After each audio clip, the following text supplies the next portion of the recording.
Wajahku akan dipenuhi kudis dan kurap hingga buruk rupa ketika ada yang ingin melamarku. Beginilah kisahku. Dahulu kala ketika tanah Rejang masih bernama Renah Sekalawi, dipimpin oleh seorang raja yang bijaksana bernama Raja Mawang. Ia mempunyai 7 orang anak, yaitu Ki Geto, Ki Tago, Ki Ain, Ki Jenain, Ki Geting, Ki Karangnio, dan aku putri Serindang Bulan. Aku putri paling bungsu, terkenal sebagai seorang putri yang cantik jelita. Kecantikanku tersebar ke penjuru negeri hingga para pangeran maupun bangsawan silih berganti mendatangi ayahku Raja Mawang untuk mempersuntingku. Akan tetapi aku memiliki keanehan, apabila ada seorang laki-laki datang melamarku, maka tubuh dan wajahku akan dipenuhi penyakit kudis dan kurap sehingga mengubah wajahku itu menjadi buruk rupa. Para pangeran dan bangsawan yang datang dan melihat keadaanku dalam keadaan buruk itu pun pulang dengan hati kesal dan kecewa karena merasa tertipu oleh kabar kecantikanku. Anehnya, apabila pertunangan itu dibatalkan dan laki-laki yang melamarku telah pergi, maka seketika wajahku akan kembali sembuh dan cantik seperti sedia kala. Melihat itu, keenam kakakku kemudian berunding membicarakan permasalahan yang terjadi itu karena mereka menganggapku sudah menjadi aib bagi kerajaan.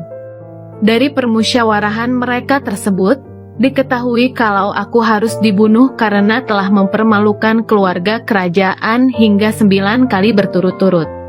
Mendengar itu, salah satu kakakku Ki Karangnio tidak setuju untuk membunuhku adik bungsunya karena ia merasa kasihan dan menyayangiku. Akan tetapi kelima saudaraku yang lain bersikeras untuk membunuhku sehingga kakakku Ki Karangnio kalah suara. Ia lalu mengajukan diri untuk mengemban tugas untuk membunuhku. Kelima kakakku lalu setuju untuk memberikan tugas itu kepada Ki Karangnio dengan syarat ia harus membawa pulang 1 tabung bambu berisi darahku sebagai bukti bahwa ia telah benar-benar membunuhku.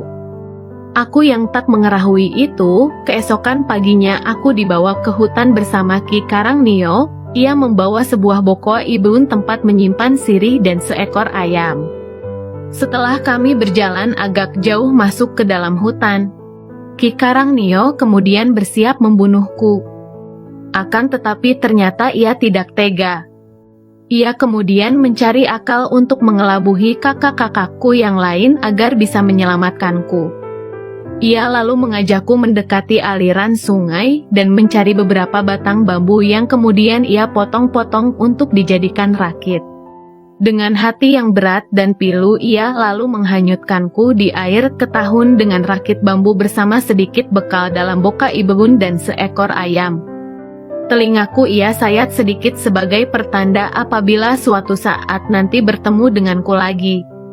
Melihatku yang semakin lama semakin menjauh membuat Ki Karangnio semakin sedih. Ia lalu berdoa semoga aku diberi keselamatan dan dapat terus bertahan hidup. Di perjalanan pulang ia membunuh seekor anjing kumbang dan ia ambil darahnya untuk ditunjukkan sebagai bukti bahwa ia telah membunuhku.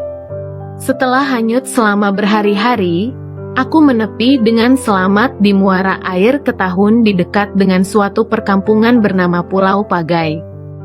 Aku ditemukan oleh seorang pria yang sedang berburu di sekitar sana. Pria itu terkejut menemukanku lalu bertanya mengapa aku bisa berada di sana. Aku lalu menceritakan bagaimana aku bisa sampai dengan menaiki rakit selama berhari-hari.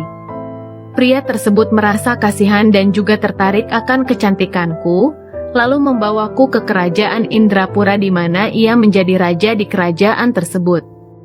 Di sanalah ia menikahiku. Yang anehnya, penyakit kudisku tidak kambuh saat ia melamar dan menikahiku. Hingga saat ini kami pun hidup bahagia.